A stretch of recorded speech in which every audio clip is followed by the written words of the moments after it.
الله الرحمن الرحيم الحمد لله رب العالمين والصلاة والسلام على سيدنا أبي القاسم المصطفى محمد اللهم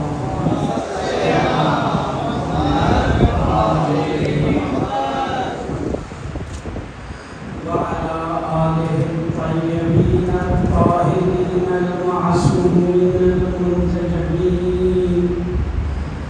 واللعنة الدائمة على أعدائهم أجمعين من الآن إلى قيام يوم الدين. أما بعد فقد قال الله تعالى في كتابه المجيد بسم الله الرحمن الرحيم إن الله لا يغير ما بقوم حتى يغيروا ما بأنفسهم. صلوات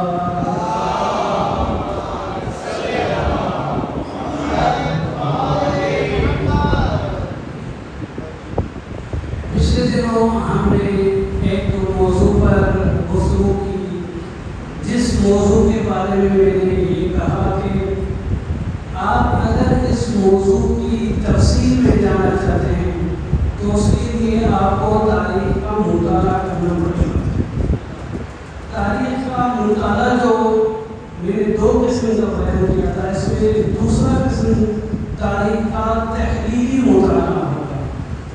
تحلیلی مطالعہ یعنی آپ تاریخ کو پڑھیں گے اور پھر اس کی وجوہات کو بھی ڈھونڈنے کی کوشش کریں گے، تب جا کے آپ اس موضوع کو تفصیل کے ساتھ اس پر ڈیبیٹ کر سکتے ہیں۔ تاریخ کے مطالعے کرنے کے بارے میں آیت اللہ خامنئی فرماتے ہیں کہ تاریخ کا جب انسان مطالعہ کرتا ہے تو اپنی شرح اس تاریخ کے واقعے کے اندر دیکھتا ہے۔ یعنی کیا؟ یعنی جب بھی میں کسی بھی تاریخ کا مطالعہ کرتا ہوں تو میرا مقصد یہ ہونا چاہیے کہ اگر میں اس واقعے میں ہوتا تو میں کیا کرتا۔ تاریخ پڑھنے کا مقصد یہی ہونا چاہیے کہ چاہے جو بھی تاریخ ہو اس میں اگر میں ہوتا تو میں کس کریکٹر کے مطابق ریئیکشن دیتا، میں کس کی طرح رپلائی یا ریسپونڈ کرتا۔ جیسے 61 ہجری کا اگر ہم اس زمانے کی تاریخ کا مطالعہ کر رہے ہیں تو ہم یہ دیکھیں گے کہ ہم اگر اس زمانے میں ہوتے تو ہم کس کی طرح ریئیکٹ کرتے۔ کتنے قسم کے کردار تھے 61 ہجری میں؟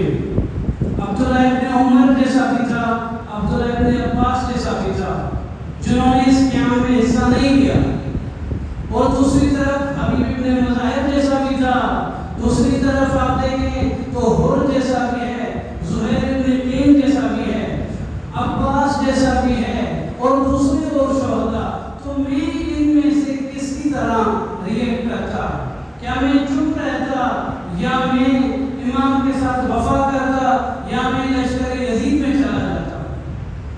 یہ بھی تصور کرنا ہوگا کہ وہی صورتحال ہوگی جیسے ایک طرف 30,000 کا لشکر ہے جن کی ظاہری جیت یقینی ہے، جن کو حکومت کی سپورٹ حاصل ہے، دوسری طرف صرف 72 لوگ ہیں جن کی موت بھی یقینی ہے، جن کو ظاہری شکست بھی نصیب ہو رہی ہے۔ تو دونوں جگہوں پر دیکھ کر یہ صورتحال ہوگی تو پھر میں کس کی طرف کھڑا ہوگا؟ اس کو کہتے ہیں تاریخ کے مطالعے کا مقصد، کہ میں ان میں سے کس طرف جاتا۔ تو ہمیں بھی تاریخ کا مطالعہ ایسے ہی کرنا چاہیے کہ اگر میں ہوتا تو میں کس کی طرح ریسپونڈ کرتا۔ سوال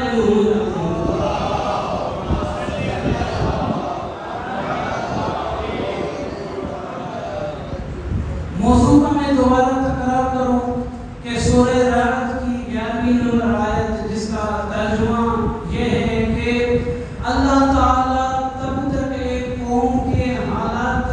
نہیں کرتا جب تک وہ اپنے حالات خود تبدیل نہیں کرتے۔ موضوع میرا یہ تھا کہ امام حسین نے اپنے زمانے کے معاشرے پر کیا اثر ڈالا، اور وہ اثر اگر ہم اپنے اندر محسوس کرنا چاہتے ہیں تو آیت ہمیں کہہ رہی ہے کہ تم لوگوں کو خود اپنے حالات تبدیل کرنے ہوں گے، خود محنت کرنی پڑے گی، خود قربانی دینی پڑے گی، پھر جا کے وہ اثر ہم اپنے اندر لا سکتے ہیں۔ ان اہم آثار میں سے ایک اثر اعتقادی بدلاؤ تھا، جس کے میں نے کچھ نمونے اور مثال آپ کے سامنے پیش کیے۔ پھر کل والی مجلس میں نے بیان کیا کہ اگر آپ چاہتے ہیں کہ مولا کے خیمے میں شامل ہو تو آپ کو شہداء جو کہ مولا کے خیمے میں شامل تھے ان کی صفات کو سمجھنا ہوگا اور وہ صفات اپنے اندر لانی ہوگی تاکہ ہم بھی مولا کے خیمے میں شامل ہو سکتے ہیں۔ صفات میں سے جو پہلی صفت ہم نے کل جس کے بارے میں بات کی وہ تھی سکون، اطمینان، کہ شہداء کربلا کے دلوں میں کوئی خوف نہیں تھا بلکہ سکون تھا، اطمینان تھا، شجاعت تھی، اور ان کے مقابل میں جو بھی تھے ان کی دلوں میں خوف تھا، ڈر تھا، رعب تھا۔ یہ ہم نے کل اس پر بات کی، تو یہ ہو گئی پہلی صفت۔ اسی صفت کے بارے میں ایک آیت آپ کے سامنے رکھنا چاہتا ہوں، کیونکہ ایک طرف اولیاء خدا ہیں تو دوسری طرف اولیاء شیطان ہیں۔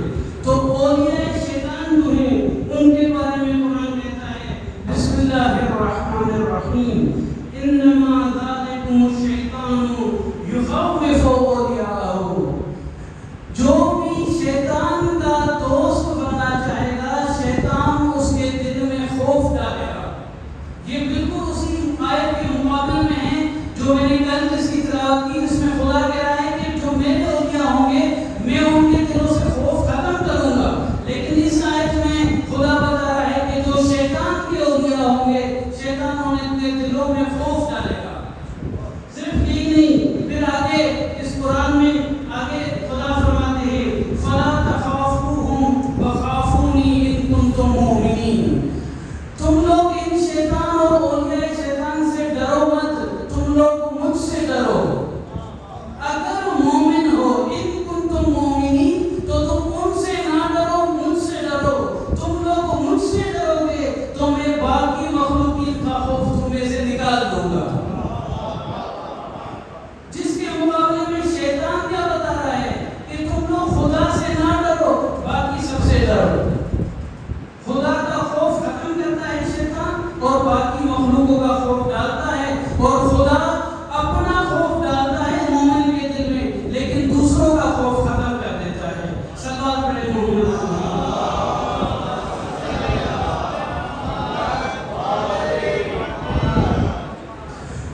یہ آپ دیکھیں معاشرے میں بھی یہ چیز آپ کو ملے گی، لوگوں کے دلوں میں شیطان خوف ڈالتا ہے۔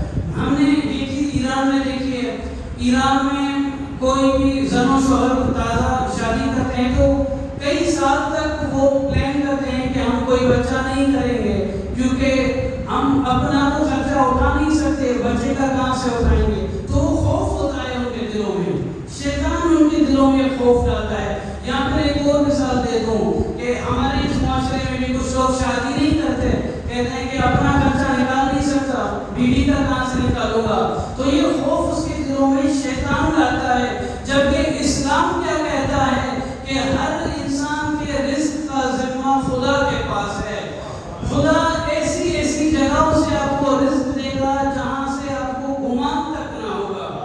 تو ایک طرف اسلام اور خدا آپ کے خوف کو مٹا رہے ہیں، دوسری طرف شیطان آپ کو ہر چیز سے ڈراتا ہے کہ یہ نہ کہو، یہ نہ کرو، یہ کرو گے تو پیسے نہیں ہوں گے، وہ کرو گے تو یہ مشکل آئے گی۔ تو شیطان ڈراتا ہے، خدا ڈر کو ختم کرتا ہے۔ سوال ہے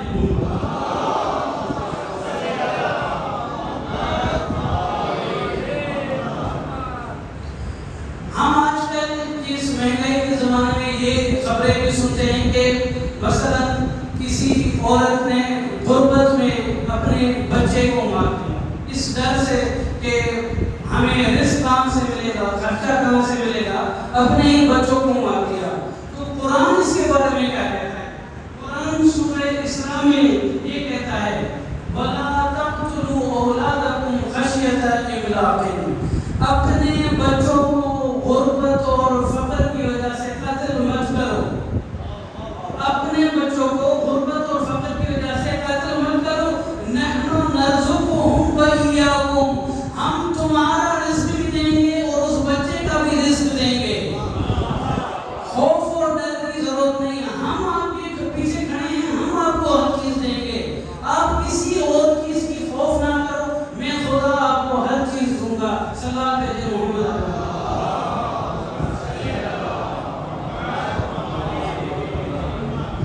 ایران میں بھی اکثر جو لوگ انقلاب کے مخالف ہیں وہ بھی یہی کہتے ہیں کہ آپ کے دشمن جو ہے وہ اسرائیل ہے، امریکہ ہے، ان کی اتنی قدرت ہے، اتنی طاقت ہے، آپ ان کے ساتھ کیسے مقابلہ کر سکتے ہو؟ جبکہ اسلام ہمیں کیا سکھاتا ہے کہ آگے والے جتنا بھی قدرت مند دشمن ہو، آپ اس کی قدرت کے مطابق اسٹریٹجی بناؤ، خدا آپ کی خود ہی مدد کرے گا۔ اور جب خدا مدد کرے، خدا مددگار ہو، تو پھر ڈر کس بات کا؟ آپ جنگ بدر کا مثال لے لیں، صرف 313 لوگ تھے پیغمبر کے ساتھ، اور اس کے مقابلے میں جو کفار تھے وہ 3 گنا زیادہ تھے، لیکن مسلمانوں کے دلوں میں اللہ نے خوف ختم کر دیا تو وہ 313 لوگ 1000 لوگوں پر حاوی ہو گئے۔ تو یہ کیسے؟ یہ خدا کی طرف سے جب خوف ختم ہو جائے اور خدائی مدد مل جائے تو انسان اپنے سے کئی گنا زیادہ دشمن، قدرت مند دشمن کو بھی شکست دے سکتا ہے۔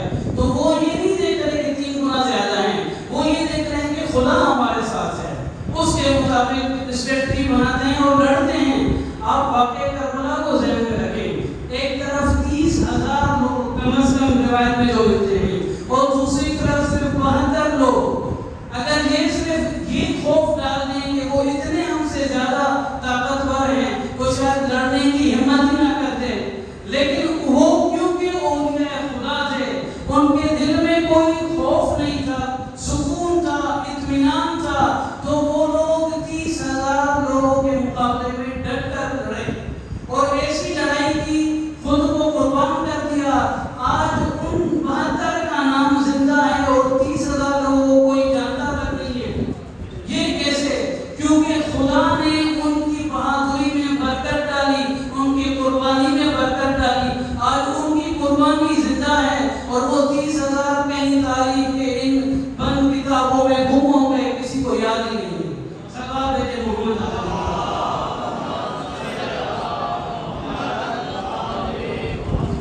یہ جو آیت ہے کہ شیطان کے لیے کہ یخوف اولیاءہ، کہ شیطان اپنے دوستوں کو ڈراتا ہے، یہ کب نازل ہوئی تھی؟ یہ نازل ہوئی تھی جنگ احد میں، جب مسلمان ڈر کر بھاگ گئے تھے۔ تب قرآن نے کہتا ہے کہ شیطان نے ان کے دلوں میں خوف ڈال دیا، اس لیے وہ بھاگ گئے۔ جبکہ شروع میں وہ مسلط تھے، شروع میں ان کی پوزیشن مضبوط تھی، لیکن بعد میں جب شیطان کی طرف سے خوف آ گیا تو اکثر مسلمان بھاگ گئے، مسلمان وہ جنگ ہار گئے۔ لیکن ایک علی تھا جو پیغمبر کے ساتھ کھڑا تھا اور اس کا دفاع کرتا رہا، کیونکہ اس کے دل میں کوئی خوف نہیں تھا۔ خدا نے اس کے دل سے خوف ختم کر دیا تھا، کیونکہ وہ صرف خدا سے ڈرتا تھا۔ جب صرف خدا سے ڈرتا تھا تو باقی مخلوقین کا ڈر دل سے نکل جاتا ہے، اور سکون اور اطمینان کے ساتھ، مضبوطی کے ساتھ آخر تک پیغمبر کا دفاع کرتا رہا۔ صلوات بھیجے محمد۔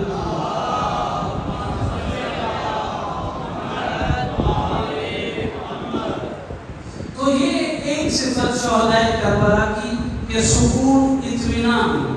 دوسری صفت شہدائے کربلا کی جو امام حسین علیہ السلام خود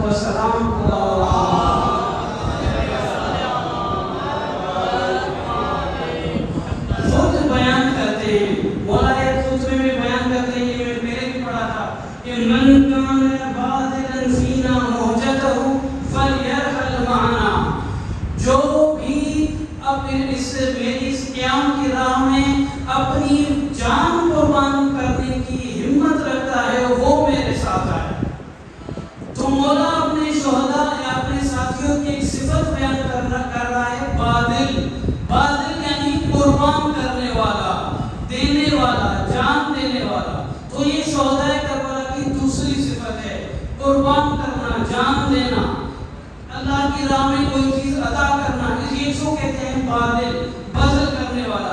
تو یہ دوسری صفت ہے شہدائے کربلا کی۔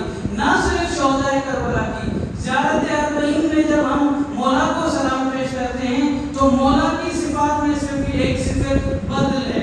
ہم کیا کہتے ہیں؟ وَبَذَلَ مُوجَتَهُ فِيكَ، اے میرے امام، یعنی ہم اللہ کو خطاب کرتے ہیں کہ میرے اللہ، خود امام نے تمہاری راہ میں خون دے دیا،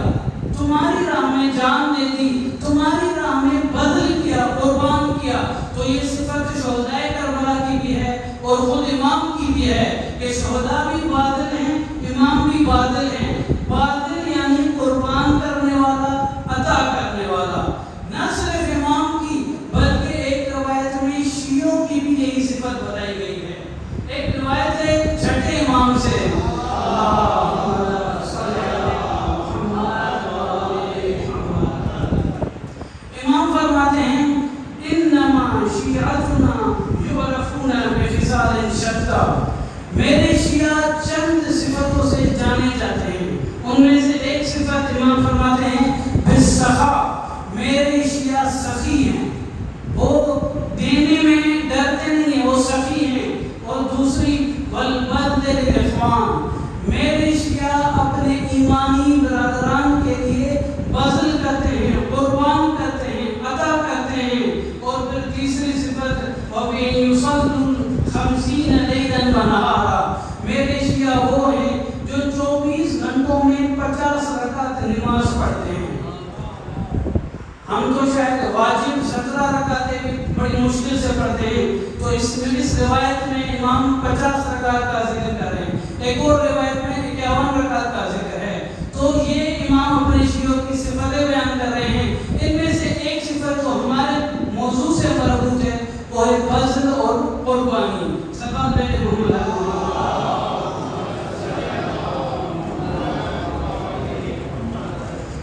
پہلے امام علی ابن ابی طالب علیہ السلام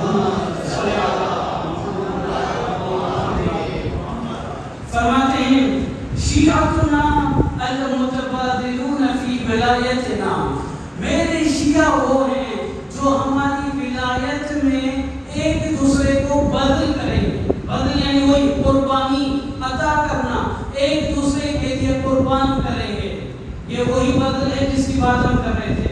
اور پھر کہتے ہیں المتحابون فی مودتنا، میرے شیعہ وہ ہیں جو ہماری محبت میں ایک دوسرے سے محبت کریں گے، یعنی میں آپ سے محبت کروں کیونکہ آپ علی کے محب ہیں، اور آپ مجھ سے محبت کریں کیونکہ میں علی کا محب ہوں۔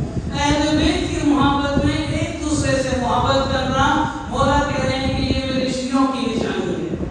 اور پھر مولا فرما رہے ہیں المتزاورون فی احیاء امرنا، میرے شیعہ وہ ہیں جو ایک دوسرے کی زیارت کرتے ہیں ہمارے امر کو زندہ کرنے کے لیے، ہماری ولایت کو زندہ کرنے کے لیے ایک دوسرے سے ملتے ہیں۔ یعنی کوئی جو میلادوں میں مجالس میں جمع ہوتے ہیں کس کے لیے؟ اہل بیت کی خاطر۔ تو یہ مولا کے شیعوں کی نشانیاں مولا خود بیان کر رہے ہیں۔ اور پھر امام فرماتے ہیں میرے شیعوں کی نشانی ہے الذین ان غضبوا لم یظلموا، میرے شیعہ وہ ہیں کہ جب کسی پہ غصہ کرتے ہیں تو اس پر بدی نہیں کرتے، غصے کو کنٹرول کرتے ہیں۔ شاید اب یہ صفات وہ ہیں جس پر ہمیں کام کرنے کی ضرورت ہے کہ جب غصہ آئے تو غصہ پی جائیں، اگلے پر بدی نہ کرے، ظلم نہ کرے۔ اور پھر کہتے ہیں وَإِنْ رَضُوا لَمْ يُسْرِفُوا، میرے شیعہ وہ ہیں کہ جب خوش ہوتے ہیں تو اسراف نہیں کرتے، ضائع نہیں کرتے۔ ہمارے یہاں اسراف ہوتا ہی خوشی میں ہے، جب شادی کرنی ہو کسی کو تو زیادہ خرچ کرنا، زیادہ پیسے ضائع کرنا۔ امام کہہ رہے ہیں کہ میرے شیعہ وہ ہیں کہ جب وہ راضی ہوتے ہیں، خوش ہوں تو وہ ضیاع نہیں کرتے۔ اور پھر فرماتے ہیں برکۃ علی من جاوروا سلم لمن خالطوا، میرے شیعہ وہ ہیں جو اپنے ہمسایوں کے لیے برکت ہوتے ہیں، جو اپنے ہمسایوں کے لیے برکت ہوتے ہیں، اور جس کے ساتھ آمد و رفت رکھتے ہیں ان کے لیے سالمیت، یعنی ان کو کوئی نقصان نہیں دیتے، کسی کو نقصان نہیں دیتے، سب کے لیے برکت ہوتے ہیں۔ صلوات بین محمد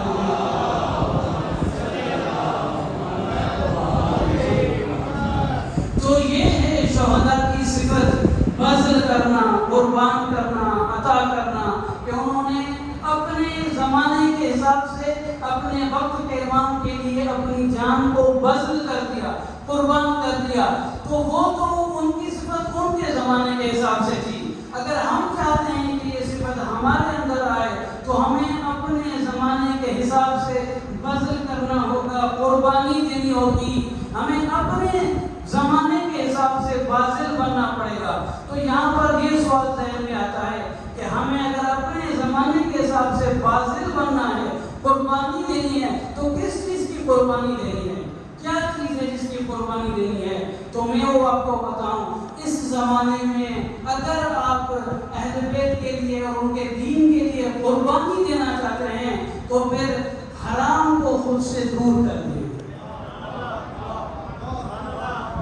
اپنا ایک شرعی دائرہ بنائیں، حدود بنائیں، باؤنڈریز بنائیں کہ ان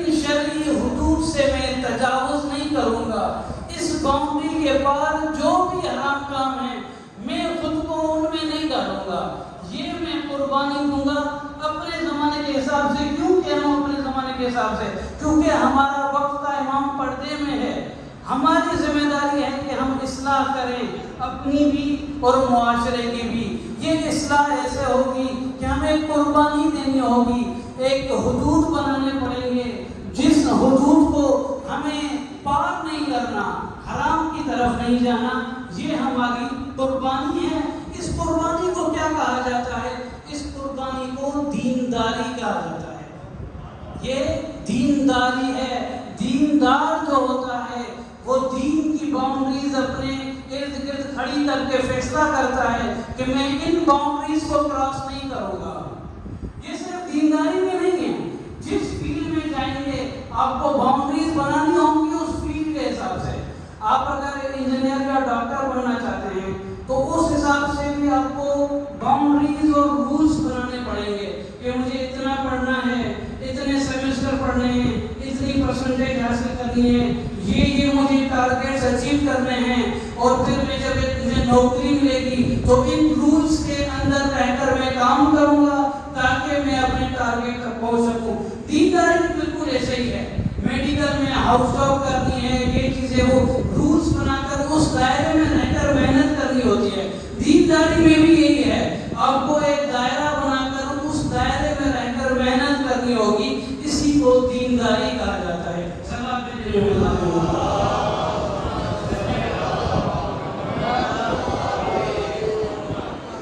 دینداری کے اعتبار سے ایک مثال، ایک واقعہ آپ کے سامنے رکھوں۔ چھٹے امام کے دور میں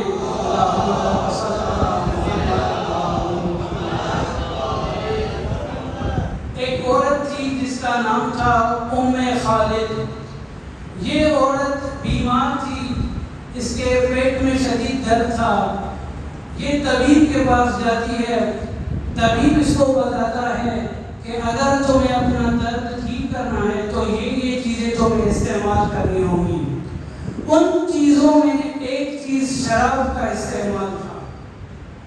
یہ ام خالد کیونکہ دیندار تھی، جیسے ہی شراب کا نام سنتی ہے اس کو اپنی دین کی باؤنڈریز یاد آ جاتی ہیں، فوراً اس کے دل میں امام کی یاد آتی ہے اور وہ امام سے رجوع کرتی ہے اور امام کو بتاتی ہے کہ میں بیمار ہوں، ڈاکٹر نے مجھے یہ کہا ہے کہ آپ مجھے اس کا استعمال کرنے کی اجازت مل سکتی ہے؟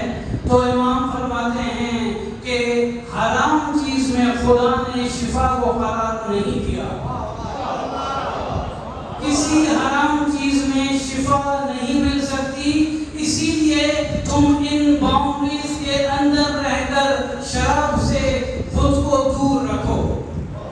تو یہ ہے دینداری۔ جب انسان دیندار ہوتا ہے فوراً دین کی حدود کو یاد رکھتا ہے، جو بھی چیز اس کے سامنے آتی ہے پہلے دین کا سوچتا ہے۔ مثلاً اس کو کہیں شادی کی دعوت ملتی ہے تو پہلے سوچتا ہے کہ کہیں وہاں پہ کوئی گانا وغیرہ تو نہیں ہوگا، ایسا نہ ہو کہ میں وہاں جا کر شیطان کو خوش کر دوں اور اہل بیت کو ناراض کر دوں۔ مثلاً اس کو کہیں سے پیسہ ملتا ہے تو پہلے سوچتا ہے کہ یہ کوئی حرام کا پیسہ تو نہیں ہے، یہ کوئی حرام کا لقمہ تو میں گھر نہیں لے کر جا رہا، یا اس پیسے کو حاصل کرنے کے بعد مجھ پر خمس تو واجب نہیں ہو جائے گا۔ تو سب سے پہلے حدود شرعی کو ذہن میں رکھتا ہے کہ کہیں مجھ پر حج تو واجب نہیں ہو جائے گا۔ اسی طرح مثلاً کسی سفر پر جانے کا اس کو توفیق ملتی ہے تو پہلے سوچتا ہے کہ سفر میں میری نماز تو قضا نہیں ہو جائے گی، تو حدود شرعی کو ذہن میں رکھ کر آگے بڑھتا ہے۔ یہ ہے ایک دیندار کی خاصیت۔ صلوات پڑھیں محمد علیہ۔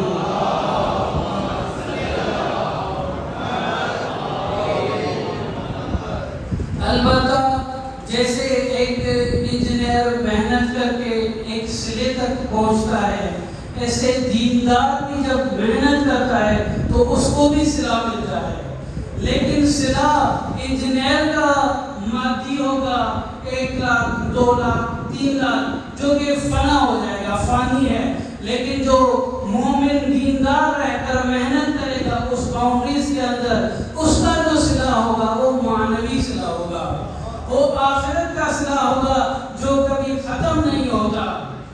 یہ صرف میں خود سے نہیں کہہ رہا، آیت قرآن ہے، سورہ کہف کے اندر خدا فرماتے ہیں بسم اللہ الرحمن الرحیم ان الذین آمنوا وعملوا الصالحات انا لا نضيع اجر من احسن عملا۔ جو بھی شخص ایمان لائے، عمل صالح کو انجام دے تو ہم اس کے اجر کو ضائع نہیں ہونے دیں گے۔ تو یہ خدا کا وعدہ ہے کہ آپ دیندار بنو، اجر ہم آپ کو دیں گے، اور اجر بھی کوئی ایسا ویسا نہیں، اخروی آخرت کا اجر۔ جیسے کہ ایک روایت میں ہے کہ کوئی سورہ عادیات کو کثرت سے پڑھے تو وہ مولا امیر کے ساتھ مشہور ہوگا۔ ایسے اجر جس میں آپ اہل بیت کے ساتھ مشہور ہوں گے، ایسا اجر جب کوئی تصور کرتا ہے تو وہ فوراً خواہش اور تمنا کرتا ہے کہ کاش یہ اجر ابھی مجھے مل جائے، جو کہ کبھی ختم تک نہیں ہوگا۔ آپ تصور کریں کہ آپ باہر نکلیں تو کہیں آپ کا ہمسایہ مولا حسین ہو، کہیں شہزادہ علی اکبر ہو، کہیں پیغمبر اکرم ہو، تو یہ دینداری کا صلہ ہے۔ دینداری کا صلہ ہمیشہ رہنے والا ہوتا ہے اور اس کا کوئی متقابل ہے ہی نہیں، مادی صلوں سے ہٹ کر جو کہ کچھ ہی مدت میں ختم ہو جاتے ہیں۔ سلوات بھیجیں محمد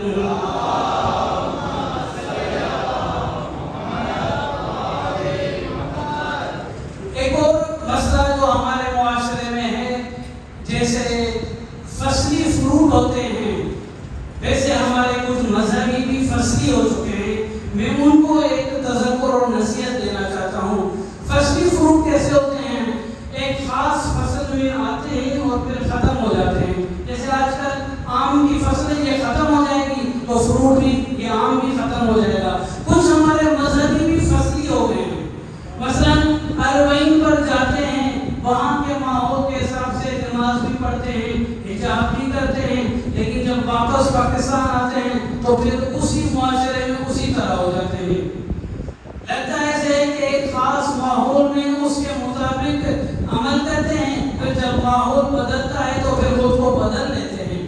یہ دینداری نہیں ہے، یہ دینداری سے بھی شاید بدتر ہو، کیونکہ کچھ لوگ اس کا فائدہ اٹھا کر یہ بولیں گے کہ یہ آپ کی دینداری ہے کہ جو صرف 10 دن کے لیے ہے، تو یہ جو دینداری کے خلاف ہے ان کو فائدہ پہنچا سکتے ہیں۔ تو ہمیں فصلی ہونے کے بجائے ہمیشہ کے لیے دیندار رہنا چاہیے۔ یا مثلا کچھ مومن ویسے دیندار ہیں، جب شادی ہوتی ہے تو میک اپ بھی شروع ہو جاتا ہے، حجاب بھی اتر جاتا ہے، اور پھر کہتے ہیں کہ بھائی بیٹے کی شادی ہے، بیٹے کی شادی میں ہم سے چھیڑخانی مت کرو۔ بھائی بیٹے کی شادی تو کیا دین سسپینڈ ہو گیا کیا؟ دین تو اپنی جگہ پر باقی ہے۔ تو دینداری یعنی ہمیشہ کے لیے دیندار بننا۔ سلام بھیجیں محمد۔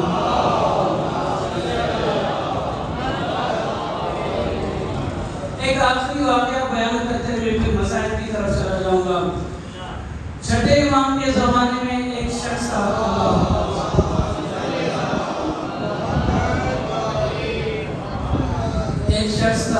جس کا نام تھا محمد طیار، جو کہ امام کا شاگرد تھا مدینے میں، کیونکہ وہ وہاں پر تعلیم دینے گیا تھا امام کے پاس، تو اس کو ایک کرائے کے کمرے کی ضرورت تھی، تو ایک کمرہ لیتا ہے۔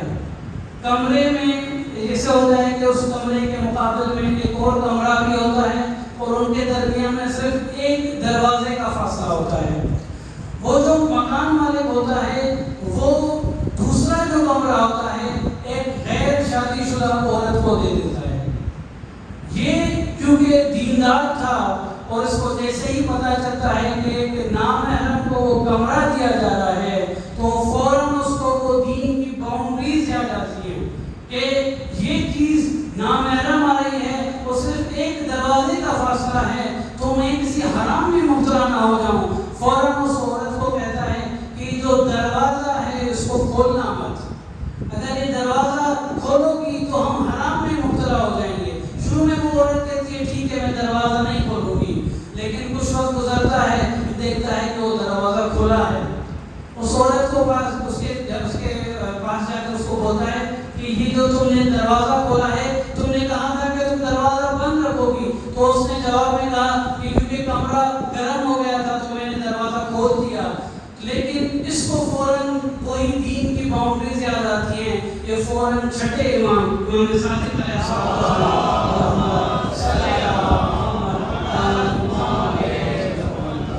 امام کے پاس جاتا ہے اور امام کو سارا واقعہ بتاتا ہے کہ اس طریقے سے دین کی جو باؤنڈریز ہیں وہ اب سامنے آ گئی ہیں, یہاں پر میں کیا کروں. تو امام ناؤ سے یہ پوچھتا ہے کہ کیا تمہارے پاس کوئی اور گھر ہے, کیا کوئی اور جگہ لے سکتے ہو. کوئی سوال امام نہیں کرتے. امام اس کو فوراً کہتے ہیں تحول عنہا, اس عورت سے دور ہو جاؤ. تحول عنہا, اس عورت سے دور ہو جاؤ. فإن المرأة والرجل اذا خلیا ثالثهما الشیطان, جب دو مرد اور عورت تنہا ہو جائیں تو تیسرا شیطان ہوتا ہے. فوراً امام نے اس عورت سے دور رہنے کا بولا اور اس کو قربانی دینے کا بولا کہ قربانی تو اس گھر کو چھوڑو, کیونکہ اگر اس کے ساتھ تنہا رہو گے تو تیسرا شیطان ہوگا جو تمہارے اندر وسوسہ ڈال سکتا ہے. تو اس گھر سے دور ہو جاؤ. سرکار پہ نہیں ہوتا.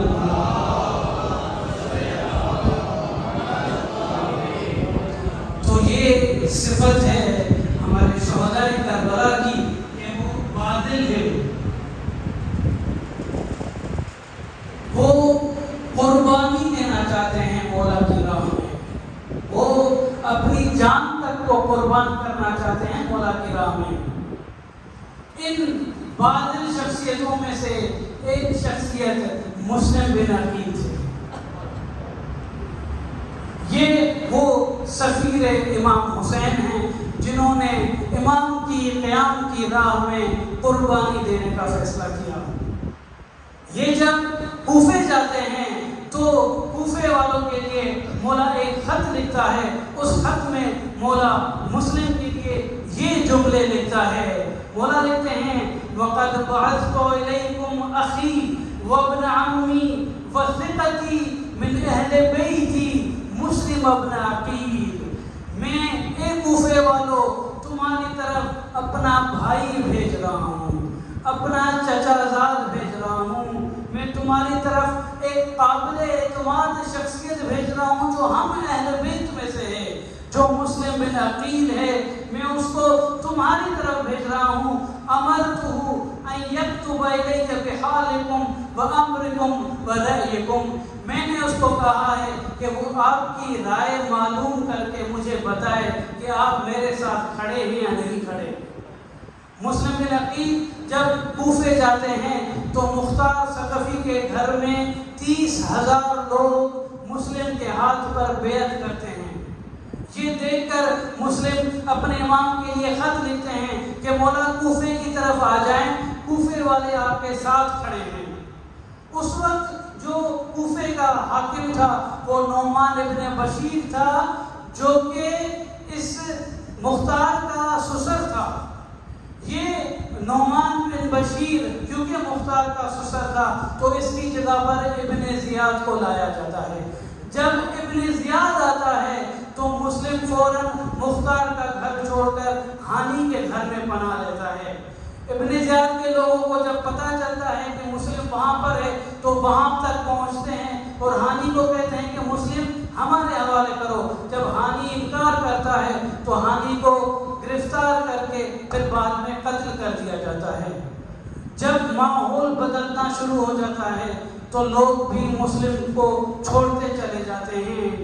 مغرب کی نماز جب پڑھتا ہے تو جماعت میں کچھ لوگ ہوتے ہیں, لیکن جب نماز ختم کر کے پیچھے دیکھتا ہے تو کوئی طرفدار نہیں ہوتا. مسلم اکیلا ہو جاتا ہے. انہی کوفے کی گلیوں میں مسلم بھٹک رہا ہوتا ہے کہ اتنے میں ایک گھر دیکھتا ہے, اس کا دق الباب کرتا ہے تو اس سے ایک بوڑھی عورت نکلتی ہے, اس سے پانی مانگتا ہے. بوڑھی عورت تعجب سے پوچھتی ہے کہ تم اتنی رات گئے, کوفے کی گلیوں میں بھٹک رہے ہو، کیا تمہارا کوئی گھر نہیں ہے؟ تو کہتا ہے میں یہاں پردیسی ہوں، میں عقیل ابن ابی طالب کا بیٹا ہوں۔ یہ سننا ہوتا ہے تو بوڑھی عورت جو کہ امیر المومنین کی شہدائی تھی، وہ اس کو اپنے گھر میں پناہ دیتی ہیں۔ جب مسلم اس گھر میں داخل ہوتا ہے تو سب سے پہلی چیز جو اس سے طلب کرتا ہے وہ وضو کا پانی طلب کرتا ہے کہ مجھے وضو کرنے دو تاکہ میں عبادت کر سکوں۔ یہ ہے بنو ہاشم کی تربیت کہ ان حالات میں بھی پہلی چیز وضو کا پانی مانگنا ہے۔ وہ عبادت میں مشغول ہوتے ہیں اور اتنے میں ان کی آنکھ لگ جاتی ہے۔ تھوڑی دیر بعد جب شور شروع ہوتا ہے اور آنکھ کھلتی ہے تو دیکھتا ہے ابن زیاد کے لوگ چاروں طرف سے محاصرہ کر چکے ہیں۔ بوڑھی عورت بتاتی ہے کہ میرا ایک بیٹا تھا جس نے ابن زیاد کو خبر کر دی ہے اور وہ اب چاروں طرف سے محاصرہ کر چکے ہیں۔ مسلم نکلتا ہے، مقابلہ کرتا ہے، لڑتا ہے، لیکن دھوکے سے اس کو ایک گھڑے میں ڈالا جاتا ہے اور اس کو یہ وعدہ دیا جاتا ہے کہ تم تلوار پھینکو تو ہم تمہیں امان نامہ دیں گے۔ وہ اس امان نامے کے وعدے کے بعد تلوار کو رکھتا ہے اور پھر اس کے گردن پر زنجیریں ڈال دی جاتی ہیں، گرفتار کر کے ابن زیاد کے لشکر میں پیش کیا جاتا ہے۔ مسلم وہاں بھی جب پیاس محسوس کرتا ہے تو ان سے پانی مانگتا ہے۔ جب پانی لے کر آتے ہیں تو اس کے لب زخمی تھے، اس کے لبوں سے خون پانی میں جب گرتا ہے وہ پانی کو نہیں پیتا اور پیاسا رہ جاتا ہے۔ ابن زیاد مسلم کو سزا موت کی سزا دیتا ہے کہ اس کو اس عمارت سے بلندی سے پھینکا جائے۔ جب مسلم سے آخری خواہش کا پوچھا جاتا ہے تو مسلم کہتا ہے میں نے اپنے امام کو کہا کہ کوفے والے آپ کے ساتھ وفادار ہیں، اب میرے امام کو بتائیں کوفے والے دھوکہ دیں گے، اس طرف نہ آئیں، آپ کے ساتھ عورتیں اور بچے ہیں، اس طرف نہ آئیں۔ اور پھر مسلم کو اس عمارت سے دھکا دیا جاتا ہے، اس کا سر قلم کر کے شام بھیجا جاتا ہے اور باقی جسم کوفے کی بازاروں پر دار پر لٹکائے جاتے ہیں۔ یہ خبر جب ہمارے امام تک پہنچتی ہے تو ہمارے امام کو فوراً خیال آتا ہے کہ مسلم کی بیٹیاں یتیم ہیں، یہ نہ ہو کہ وہ اپنے باپ کی کمی محسوس کریں، میں ان کے سر پر دست شفقت رکھتا ہوں۔ امام جا